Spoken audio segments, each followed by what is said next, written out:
نحمده ونصلي على رسوله الكريم اما بعد فاعوذ بالله من الشيطان الرجيم بسم الله الرحمن الرحیم۔ سورۃ النبأ آیت نمبر 37 پڑھتے ہیں ایک بار۔ رب السماوات، را پر کسے کہتے ہیں جی؟ را کی پر ادائیگی یہ ہے را، پتلی ہے را، تو اس کو جب بھی زبر اور پیش کے ساتھ آئے تو اس کو پر پڑھا جاتا ہے، تو یہاں پہ زبر کے ساتھ ہے تو ہم پڑھیں گے ربس ربس رب السماوات والأرض وما بينهما الرحمن لا يملكون منه خطابا۔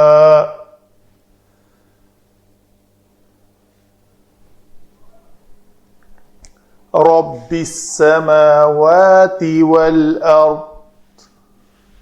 ایک ہے والأرض ضاد، تو جب بھی اس ضاد کے اوپر سکون کرنا ہو، وقف کرنا ہو اور حرکت کو موقوف کرنا ہے تو آپ نے کسرہ کو نہیں پڑھنا اور ضاد کی ادائیگی میں ارض کی طرح نہیں آنا چاہیے۔ اس میں ایسے ہی فیل ہوتا ہے کہ جیسے ضاد کو پڑھا ہی نہیں ہے، بس اس کے آغاز ہی ہوا ہے تو رک گئے۔ رب السماوات والارض وما بین، یا لین ہے بئی، با زبریہ بئی، وما بینہما الرحمن لا یملکون منہ خطابا، خطابا خطابا، اگر تا کو پر نہیں کیا خطابا تو یہ تا بن جائے گی، وہ حرف ہی دوسرا ہے۔ آگے چلتے ہیں علم صرف۔ علم صرف میں پہلا ہی کلمہ ہمارا رب ہے، اسم ہوا، سماوات سین میم واو مادہ سے اگر یہ بنے فعال کے وزن پر سماو تو واو حمزہ سے بدلتی ہے، سماء بن جاتا ہے، یا سمائی تو الف لام لگائیں تو السمائی، تو اگر اس کی جمع بنانی ہو تو وہ حمزہ جو ہے نا وہ سماوات فعالات کی طرح یہ سماوات بنے گا۔ والارض، ارض حمزہ را دال مادہ ہے، ما موصولہ ہے،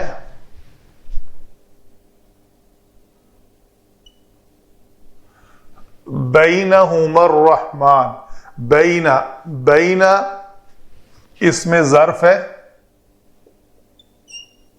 ہما جو ہے یہ ضمیر ہے، کون سی ضمیر؟ کسی اسم ظرف کے بعد آئی ہے تو مجرور۔ الرحمن فعلان کے وزن پر رحمان اسم ہوا، لا نافیہ، لائے نفی، اس کو لائے نہیں کہہ سکتے کیونکہ آگے والے فعل مضارع میں نون قائم ہے، موجود ہے۔ ملکہ یملکو سے یملکو، یملکان، یملکونا فعل مضارع،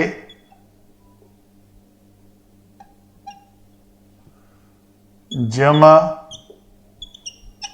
مذکر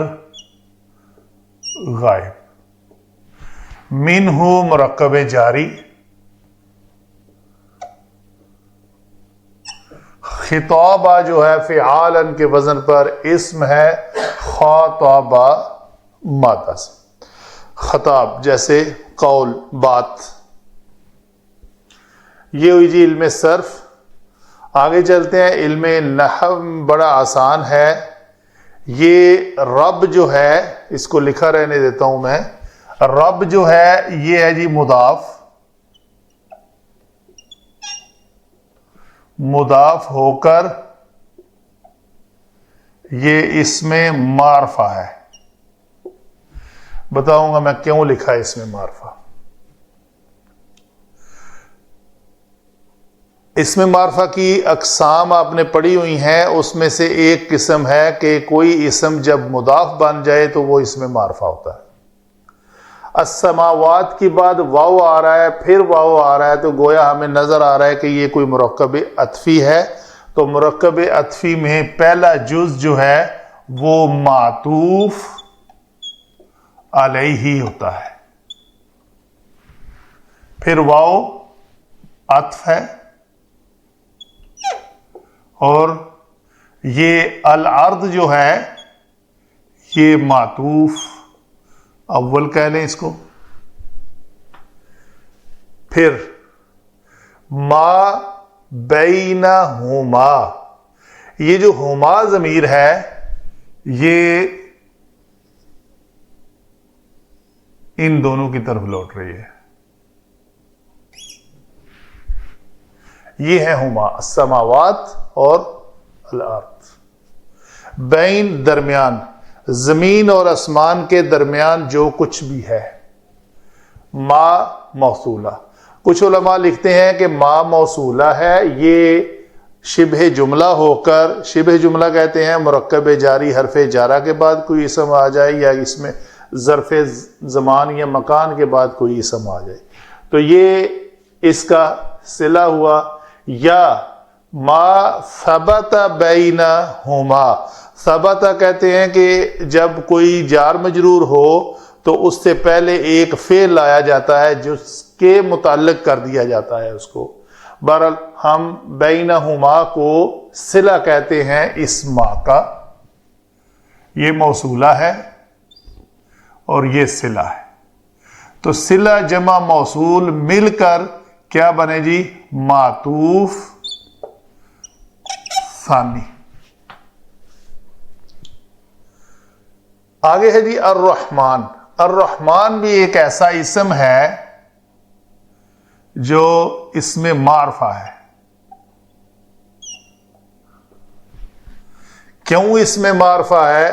یہ اسم معرفہ ہے مضاف ہو کر، یہ اسم معرفہ ہے الف لام کی وجہ سے۔ کسی اسم کو نکرہ سے معرفہ بنانا ہو تو اس سے پہلے ایک لام تعریف اس کو کہتے ہیں، الف لام کا اضافہ کیا جاتا ہے، تو گویا یہ دونوں اسماء معرفہ ہوئے۔ تو معنی کچھ اس طرح بنا کہ رب ہے آسمانوں کا، زمین کا، اور جو کچھ ان دونوں کے درمیان ہے۔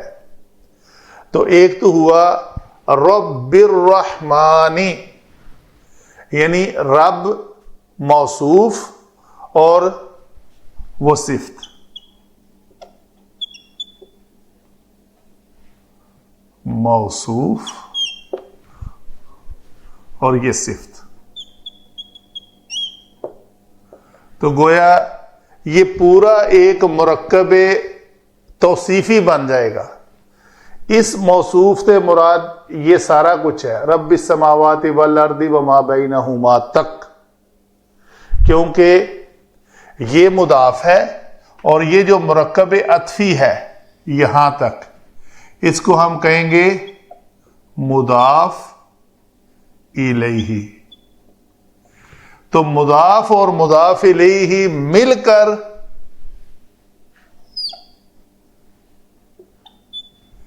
موصوف ہوئے اور یہ اس کی صفت ہوئی۔ ایک رائے یہ ہے۔ دوسری رائے یہ ہے کہ یہ دونوں علیحدہ علیحدہ ہو کر ان کا مبدل منہ کیا ہے؟ پچھلی آیت میں اللہ تعالیٰ نے فرمایا جزاء من ربک، وہ جو من ربک عطاء حسابا ہے، وہ کیوں ہم اس کے متعلق کر رہے ہیں؟ سب سے پہلا سوال تو میں جنریٹ کرتا ہوں، یہ سوال ہے کہ یہ رب مجرور کیوں ہے؟ یہ اسم مجرور کیوں ہے؟ سوال ہے۔ اس کے پہلے کوئی حرف جارہ نہیں ہے، اس سے پہلے کوئی اسم نہیں ہے جو مضاف بن کر اس کو مضاف الیہ بنا دے اور مجرور ہو۔ تو گویا دونوں آیات کا انالیسز کرنے سے پتہ چلا کہ اس سے پہلے ایک اسم ہے جو مبدل منہ ہے اور یہ اس کا بدل ہے. ایک رائے میں یہ بدل اول ہے اور یہ بدل ثانی ہے. جزاء من ربک، من ربک، وہ جو رب ہے وہ رب السماوات والارض وما بینہما بھی ہے اور وہ الرحمن بھی ہے. الرحمانی، دیکھا یہ بھی کسرہ کے ساتھ.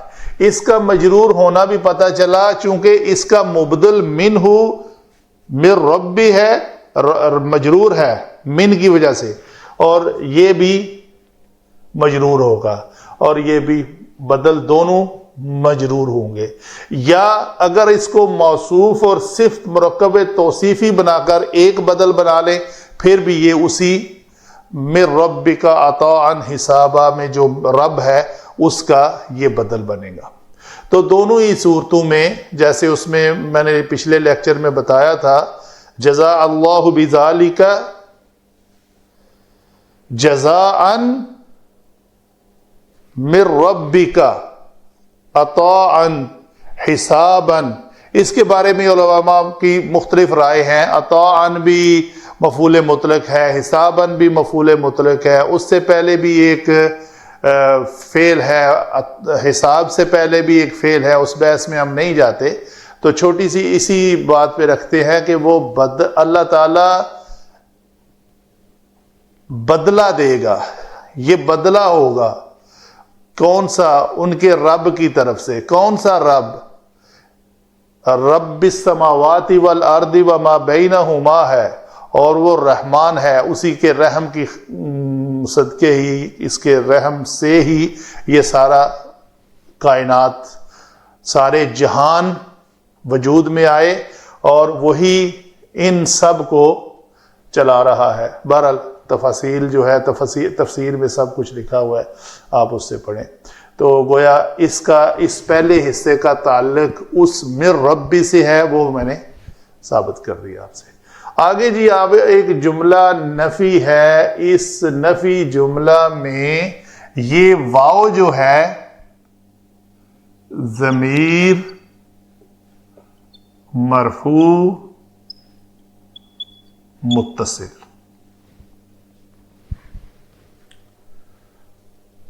مرفوع ہو کر وہ فاعل ہے.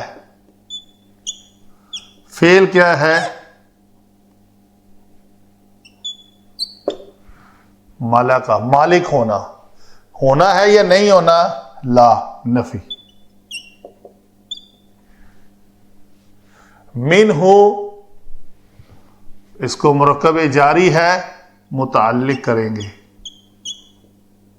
خطابہ منصوب ہے، تو 8 مفاعیل میں سے پتہ چلا یہ مفعول بھی ہے. تو نفی ہو کر فعل، فاعل، متعلق اور مفعول بھی، یہ ایک جملہ نفی بنا کہ نہیں وہ سب مالک ہوں گے اس کے ساتھ بات کرنے کے، خطاب کرنے کے. یہ جو 2 جز ہماری آیت نمبر 37 کے. اللہ تعالی ہمیں اس قرآن کو سمجھنے کی توفیق عطا فرمائے. وما علینا الا البلاغ.